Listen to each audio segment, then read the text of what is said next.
pedindo aos amigos que estão nessa casa, que nos ajudam nesse trabalho, que aqui compareçam e nos auxiliem nesse trabalho de estudo que é feito nessa noite. Na segunda parte da nossa reunião, os passes.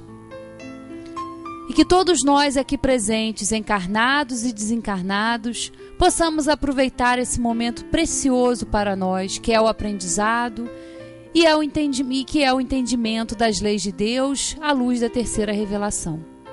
Que a nossa irmã, que fará uso da palavra, seja auxiliada e inspirada por esses amigos. E que todos nós possamos aproveitar bem essa oportunidade.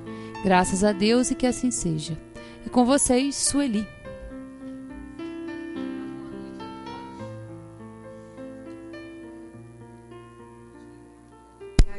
Agora ligou. Que a gente possa compreender bem essa doutrina para facilitar a nossa vida, né?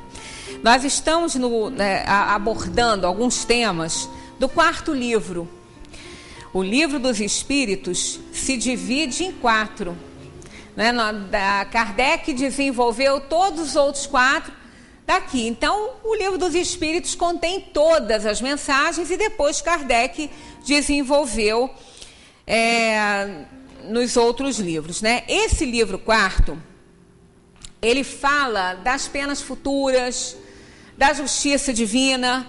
Nós, inclusive, começamos aqui há um tempo, acho que foi o último domingo que nós estivemos juntos, falamos sobre o início desse livro quarto, das esperanças e consolações, o capítulo 1, focalizando a felicidade e infelicidades relativas, começando esse quarto livro. Foi de onde Kardec desenvolveu o céu e o inferno, mostrando a justiça divina. Então, quem não leu ainda, quem não consultou esse livro, faça-o, porque é muito bom. Ele dá a ideia real do que ocorre, né, após a desencarnação, com os espíritos felizes, os espíritos medianos, e diferindo aí das psicografias que contém apenas a visão de quem psicografa, né, do espírito que está psicografando.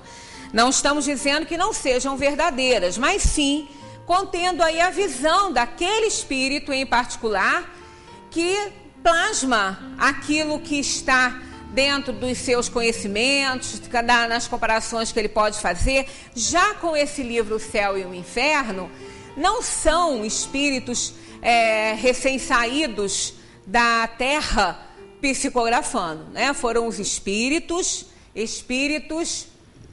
escolhidos para a codificação, que ditaram e selecionaram alguns espíritos e os auxiliaram nos seus depoimentos. Então é muito interessante. E aqui nós hoje vamos falar sobre essa questão da expiação e do arrependimento. E a próxima vez que estivermos juntos, nós vamos entrar na questão da duração das penas futuras, que é outro assunto que as pessoas perguntam muito, tem muita dúvida. Quanto tempo o espírito sofre na erraticidade? Né? Quanto tempo ele fica no estado de perturbação da morte? Existe uma pena eterna? Né? O espírito pode sofrer eternamente, como ele imagina em alguns depoimentos, nesse próprio livro O Céu e o Inferno, em que o espírito acha que ele vai sofrer eternamente. Então, há dúvidas a respeito dessa questão, né? Se o espírito ele vai sofrer eternamente ou não. Então, aqui nós temos a elucidação nesse assunto por parte dos espíritos encarregados desse trabalho, não apresentando mais uma visão individual, uma visão particular, e sim, né, o todo, a verdade sobre essa situação dos espíritos no mundo espiritual. A expiação e o arrependimento, a pessoa que sofre, né, que está sofrendo um processo desse, é uma expiação, porque é um resgate que ela tem que fazer de algo que ela fez que não foi muito bom, então ela se arrependeu e aí ela passa por algumas expiações. O arrependimento realmente é algo assim que provoca em nós uma dor inimaginável. E o segundo os espíritos, é uma dor que não tem paliativo para ela, né? Não tem analgésico. Né? Se a gente sente uma dorzinha, a gente toma um remedinho, de repente passa. Se não passar, a gente vai buscar a origem desse problema que a dor está alertando a gente, que está acontecendo. E a gente dorme, durante o sono nós estamos também aí temporariamente, né, assim, consolados de alguma coisa. Agora, o arrependimento é muito difícil. Essa dor, ela é moral. É uma dor que nada pode ajudar a não ser a expiação. O resgate daquilo que nós provocamos no outro e que gerou em nós um arrependimento. Eu até trouxe aqui escrito, lá com os nossos painéis jurássicos, né? Enquanto der para usar, a gente usa, porque não está velho, porque é daqui. Né? É conteúdo ali de um livro dos Espíritos e não chegou nada melhor para nós, né? Porque ele contém toda a verdade que a gente já pode conhecer.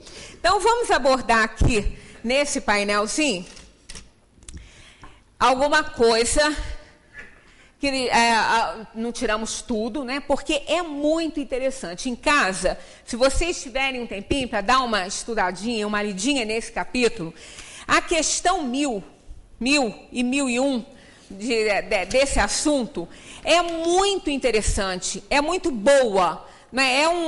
São elucidações dos espíritos a respeito disso que vale a pena a gente ler integralmente. Eu trouxe para cá algumas citações, né?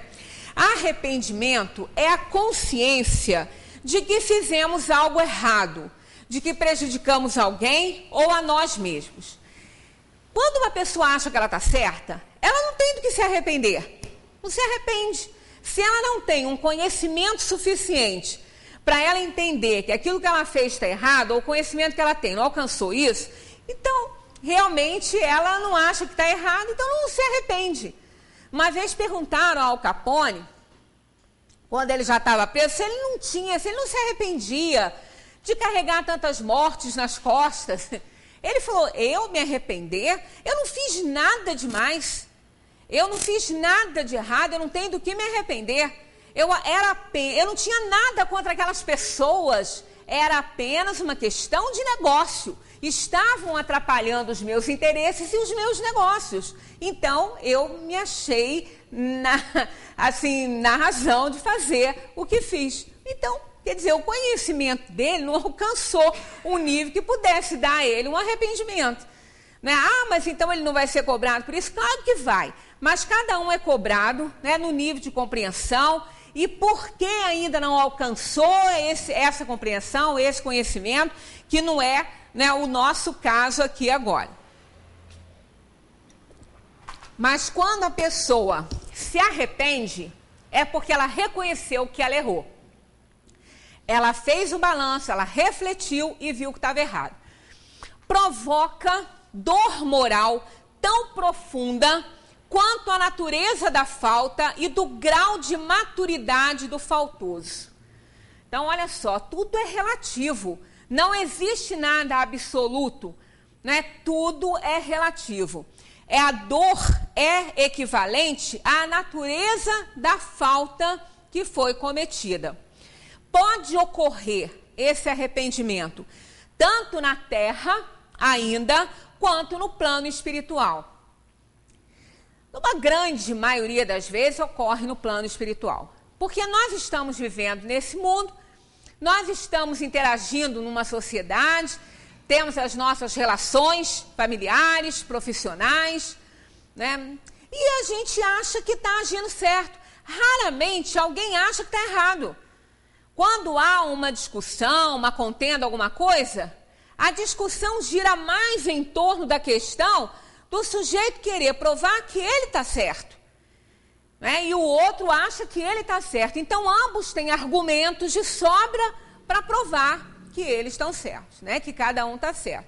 Então, a gente não acha que erra. E quando a gente erra, a gente acaba justificando o nosso erro de alguma forma. E sempre achando que a nossa atitude foi correta. Mas num determinado momento, se isso não acontecer na Terra, nós vamos ter que encarar essa situação na dimensão dos espíritos, porque a consciência vai nos cobrar. Não é ninguém, como a gente tem hábito de falar aqui, que vai estar lá com o dedinho apontando, você fez isso, você fez aquilo. É a própria consciência, né? Uma vez o Hermes falou aqui que a consciência parece uma cebola. Se a gente ficar na superficialidade, a gente acha justificativa para tudo que a gente faz, inclusive aquilo que a gente chega a reconhecer que não está muito certo, a gente acha justificativo. Mas vai descascando, vai chegando no miolinho, aí a gente vai vendo, aí começa a dor. E na época eu ainda brinquei com ele, ainda falei assim, olha, e é uma alusão legal, porque é uma comparação perfeita, porque quando a gente descasca a cebola, chora, né? Chora. Então, o descascar da consciência também faz a gente chorar, né? Porque a gente vai refletindo e a consciência vai nos mostrando e a gente vai vendo que errou. Então, na Terra, ela acontece pelo exercício, quer dizer, o arrependimento, ele acontece pelo exercício da razão. E no plano espiritual, quando o espírito se defronta com os sofrimentos e desajustes decorrentes de seus desatinos. Então, nós vamos encontrar no livro no Céu e o Inferno, depoimentos de espíritos criminosos que não tinham sossego. Eles se arrependeram do ato que eles cometeram, mas eles estavam sempre atormentados pela presença de suas vítimas. E depois São Luís, que estava encarregado daquele trabalho naquele dia, veio esclarecer que não tinha nenhuma vítima próxima àquela alma. As vítimas daquela alma já estavam seguindo o seu curso, ninguém estava atormentando ele. Mas então quem que ele via? Porque ele disse que ele sempre tinha o olhar fixo de suas vítimas. Então não era a própria consciência dele, né? Era aquele arquivo gravado, aquela foto gravada, né, das ações que ele fez, que tudo que nós fazemos fica gravado no nosso arquivo mental, né? Fica aí girando em torno da nossa consciência. Então quando ele desencarnou, que ele reconheceu o erro dele, ele começou a ser atormentado pela visão das vítimas causada pela própria consciência dele. Não havia mais aquelas vítimas ali olhando para ele, mas ele as via. E isso era a cobrança da sua consciência. Então, quando a gente faz na Terra um exercício de reflexão diário, a gente consegue detectar